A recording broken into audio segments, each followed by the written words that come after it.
Hello viewers, আসসালামু আলাইকুম। আশা করছি সবাই অনেক অনেক ভালো আছেন, সুস্থ আছেন। স্যামসাং এর পক্ষ থেকে কিন্তু একটি নতুন স্মার্টফোন বাংলাদেশের মার্কেটে নিয়ে আসা হয়েছে এবং সেটা হচ্ছে স্যামসাং গ্যালাক্সি A04e। এই স্মার্টফোনটি বাংলাদেশের মার্কেটে 12 অথবা 13,000 টাকায় লঞ্চ হতে পারে।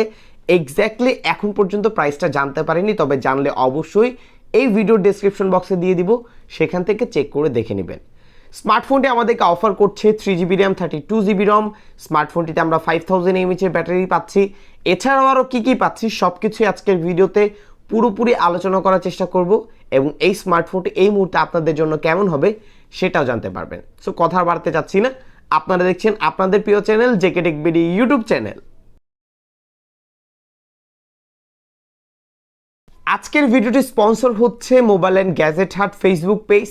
এই পেজটি মূলত আমরাই পরিচালনা করছি এবং এখান থেকে আপনি চাইলে আকর্ষণীয় মূল্য ছাড়া স্মার্টফোন পারচেস করতে পারেন। এই ভিডিওর ডেসক্রিপশন বক্সে লিঙ্কটি দেওয়া থাকবে, অবশ্যই চেক করে দেখে আসবেন এবং পেজটিতে লাইক করতে কিন্তু একদমই ভুলবেন না। ভিউয়ার্স, আমার হাতে কিন্তু আপনারা স্মার্টফোনটি দেখতে পাচ্ছেন। এই স্মার্টফোনটি কোনো বক্স আমরা পাইনি, তবে বক্স কন্টেন্টে আপনারা পেয়ে যাবেন একটি চার্জার, কিছু ইউজার ম্যানুয়াল গাইড এবং রয়েছে একটি সিম ইজেক্টর পিন। এছাড়া তেমন কিছুই আপনারা স্মার্টফোনটির বক্সে পাবেন না। সো ভিউয়ার্স, এখন আমরা একটু আলোচনা করব এই স্মার্টফোনটির ডিজাইন এবং বিল্ড কোয়ালিটি সম্পর্কে। স্মার্টফোনটি প্লাস্টিক বিল্ড বা পলিকার্বনেট ফাইবারের তৈরি স্মার্টফোন।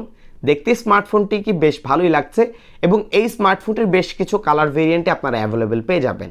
স্মার্টফোনটি ব্যাক প্যানেলটি দেখতে অনেকটা গ্লসি হলেও এটা পুরোপুরি গ্লসি না। এটার মধ্যে কিছুটা টেক্সচার ইউজ করা হয়েছে, যেমন আপনি যদি জাস্ট একটু নখ দিয়ে এইভাবে ঘষা দেন তাহলেই হচ্ছে সেই ফিলটা পাবেন এবং এই জন্য খুব সহজেই স্মার্টফোনটির স্ক্র্যাচ পড়ে যাওয়ার সম্ভাবনা থাকছে না। তবে অবশ্যই স্মার্টফোনটিতে একটা ব্যাক কভার ইউজ করবেন অথবা পলি প্রোটেক্টরে ইউজ করতে পারেন। স্মার্টফোনটি ব্যাক প্যানেলে আমরা পাচ্ছি ডুয়াল ক্যামেরা সেন্সর। স্মার্টফোনটির রাইট প্যানেলে পাচ্ছি পাওয়ার বাটন এবং ভলিউম লকার। লেফট প্যানেলে পেয়ে যাচ্ছি ডেডিকেটেড সিম ট্রে পয়েন্ট। উপরের দিকে পাচ্ছি সেকেন্ডারি নয়েজ ক্যান্সেলেশন মাইক্রোফোন এবং নিচের দিকে পাচ্ছি 3.5mm earphone port, primary microphone, type C charging port এবং বটম ফায়ারিং স্পিকার। বরাবরই সিঙ্গেল বটম ফায়ারিং স্পিকার হলেও স্যামসাংয়ের সাউন্ড কোয়ালিটি বেশ ভালোই থাকে, তো এটা থেকেও আমরা অ্যাভারেজ পারফরমেন্স পেয়েছি। তবে এই প্রাইস পয়েন্টে যদি 13,000 টাকায় বিবেচনা করি, সেই ক্ষেত্রে কোনো প্রকার ফিঙ্গারপ্রিন্ট সেন্সর কিন্তু এই স্মার্টফোনটিতে থাকছে না। থাকলে বেটার হতো। আমরা আশা করি আসলে এই প্রাইস পয়েন্টে একটা ফিঙ্গারপ্রিন্ট সেন্সর যেন স্মার্টফোনটিতে থাকে। স্মার্টফোনটির ফ্রন্ট প্যানেলে ইউজ করা হয়েছে একটি ইউ নচ ডিসপ্লে। এই স্মার্টফোনটির ডিজাইন এবং বিল্ড কোয়ালিটি আপনার কাছে কেমন লেগেছে চাইলে আমাদেরকে কিন্তু কমেন্ট করে জানাতে পারেন। ডিসপ্লের ক্ষেত্রে এই স্মার্টফোনটিতে ইউজ করা হয়েছে 6.5 ইঞ্চির পিএলএস এলসিডি প্যানেলের একটি ডিসপ্লে, যার রেজলিউশন রয়েছে 720x1600 পিক্সেল এবং এখানে একটি 60 হার্জের রেগুলার রিফ্রেশ রেট ইউজ করা হয়েছে। ডিসপ্লেটির নিট ব্রাইটনেস আপনারা পাচ্ছেন 400 নিটস। এই স্মার্টফোনটি ইনডোরে ইজিলি আপনি ইউজ করতে পারবেন, তবে আউটডোরে ইউজ করতে গেলে কিছুটা প্যারা খেতে হবে, যা এই বাজেট সেগমেন্টে প্রতিটা স্মার্টফোনই থেকে থাকে। স্মার্টফোনটি কন্টেন্ট ওয়াচিং এক্সপিরিয়েন্স আমার কাছে অন্য সকল আইপিএস ডিসপ্লেগুলোর মতোই লেগেছে এবং চিন এবং বেজেল এরিয়া সেটাও অ্যাভারেজ ছিল। স্মার্টফোনটির কন্টেন্ট ওয়াচিং এক্সপিরিয়েন্স এবং ইউজিং এক্সপিরিয়েন্স এক্সেপশনাল কিছু ছিল না, যেহেতু 60 হার্জের রেগুলার রিফ্রেশ রেটে আমরা পাচ্ছি। তবে কোনো প্রকার মিস টাচ অথবা টাচ লেটেন্সি এই ধরনের কোনো ইস্যু স্মার্টফোনটির ডিসপ্লে থেকে পাইনি। সো প্রাইস অনুযায়ী এই স্মার্টফোনটির ডিসপ্লেকে আমরা অ্যাভারেজ বলতে পারছি। পারফরমেন্সের ক্ষেত্রে এই স্মার্টফোনটিতে ইউজ করা হয়েছে 3GB র্যাম এবং 32GB রম। এছাড়াও স্মার্টফোনটিতে আমরা পাচ্ছি অ্যান্ড্রয়েড 12 ভার্সন এবং স্যামসাংয়ের UI 4.1।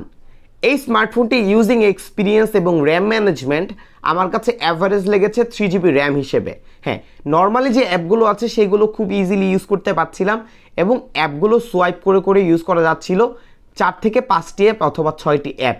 তবে অতিরিক্ত অ্যাপ ওপেন করতে গেলে অ্যাপ ওপেনিংয়ে বেশ কিছুটা টাইম নিচ্ছিল এবং মাঝে মাঝে কিছুটা স্টার্টারিং ল্যাগ আমি স্মার্টফোনটির র্যাম ম্যানেজমেন্টে দেখতে পেয়েছি, যা খুবই স্বাভাবিক। 3GB র্যামের সাথে এটা হয়। এবং স্মার্টফোনটির প্রসেসর ইউজ করা হয়েছে হিলিও P35, একটি জাতীয় প্রসেসর যা এই বাজেট সেগমেন্টে অনেক স্মার্টফোন ব্র্যান্ডই ইউজ করছে। সো এটাকে আমরা স্বাভাবিকভাবেই দেখছি।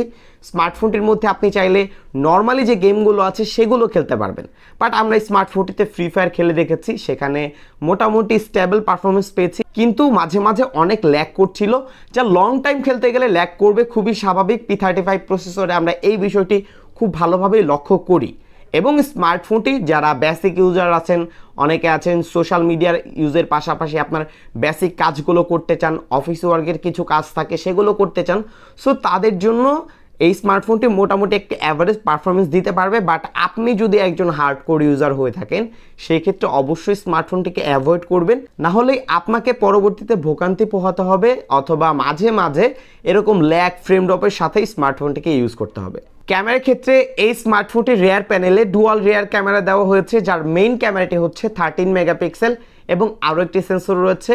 ফ্রন্ট সেলফি ক্যামেরা পাচ্ছেন 5 মেগাপিক্সেল। এই স্মার্টফোনটির ক্যামেরা ইউআইতে আমরা বেশ কিছু ফিচার পেয়ে যাচ্ছি। যদি ক্যামেরার কথা বলি 13 মেগাপিক্সেল হিসেবে অ্যাভারেজ ছিল, তবে ফ্রন্ট ক্যামেরা 5 মেগাপিক্সেল এই বিষয়টি আমার কাছে কিছুটা কমতি বলে মনে হয়েছে, অন্তত 8 মেগাপিক্সেল হলে ভালো হতো।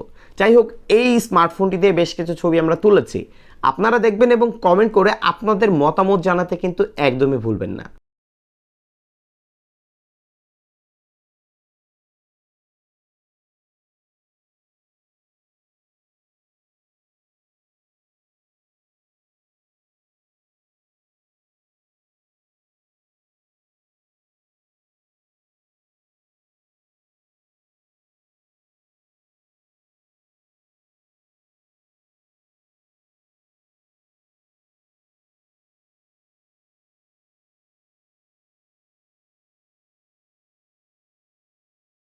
ব্যাটারির ক্ষেত্রে এই স্মার্টফোনটিতে ইউজ করা হয়েছে 5000 mAh এর ব্যাটারি। আপনি যদি একজন নর্মাল ইউজার হয়ে থাকেন, বেসিক ইউজার হয়ে থাকেন অথবা মাল্টিমিডিয়া ইউজিং এক্সপিরিয়েন্স টাইপের ইউজার হয়ে থাকেন, সেই ক্ষেত্রে নর্মালি স্মার্টফোনটি 1 থেকে 1.5 দিন পর্যন্ত চার্জ ব্যাকআপ দিতে সক্ষম। বাট আপনি যদি একটু হেভি পুশ করেন, ওভার ইউজ করা ট্রাই করেন, সেই ক্ষেত্রেও একদিন চার্জ ব্যাকআপ দিতে পারবে এই স্মার্টফোনটি। ভিউয়ার্স, এই স্মার্টফোনটির প্রাইস 13,000 টাকা হওয়ার সম্ভাবনা খুবই বেশি, কারণ হচ্ছে বর্তমানে কিন্তু ডলার রেট বেড়েছে, যার কারণে স্মার্টফোনের প্রাইসও বাড়ছে। আমরা কিছুদিন আগেই দেখেছি স্যামসাংয়ের বেশ কিছু মডেলের প্রাইস বেড়েছে, সাথে সাথে ভিভোর দুটি মডেলের দাম বেড়েছে, ভিভো Y02e এবং ভিভো Y16। 16,000 ছিল 17,000 হয়ে গেছে, 12,000 ছিল 12,500 টাকা হয়ে গেছে। যাই হোক, এই স্মার্টফোনটিকে যদি 13,000 টাকায় বিবেচনা করি, সেই ক্ষেত্রে কিছু কিছু জিনিস আমার কাছে ঠিকঠাক লেগেছে এবং কিছু কিছু জিনিস আমার কাছে মনে হয়েছে এই স্মার্টফোনটিতে মিসিং রয়েছে। যেমন এই প্রাইস পয়েন্টে তারা অন্তত এখানে একটি ফিঙ্গারপ্রিন্ট সেন্সর ইউজ করতে পারতো, যা আমরা পাচ্ছি না। স্মার্টফোনটির ফ্রন্ট সেলফি ক্যামেরা 5 মেগাপিক্সেল পাচ্ছি, যা আমার কাছে অ্যাভারেজ লেগেছে, তবে অন্তত 8 মেগাপিক্সেল হলে ভালো হতো। এটার ইউজিং এক্সপিরিয়েন্স আমার কাছে অ্যাভারেজ লেগেছে, যেহেতু এটা একটা লো বাজেট সেগমেন্টের স্মার্টফোন এবং লো বাজেটের যারা ইউজার আছেন তাদেরকে টার্গেট করেই নিয়ে আসা হয়েছে। সো আপনার কাছে এই স্মার্টফোনটি 13,000 টাকায় কেমন লেগেছে চাইলে আমাদেরকে কমেন্ট করে জানতে পারেন। বাট আমার কাছে অ্যাভারেজ লেগেছে। ল্যাকিংস পয়েন্টগুলো আপনাদের সাথে শেয়ার করছি, আশা করছি বেসিক ধারণা পেয়ে গেছেন। সো ভিউয়ার্স, বিদায় নিচ্ছি, আমি জাকারিয়া হাসান পার্থ, আপনারা দেখছিলেন JK tech BD YouTube channel.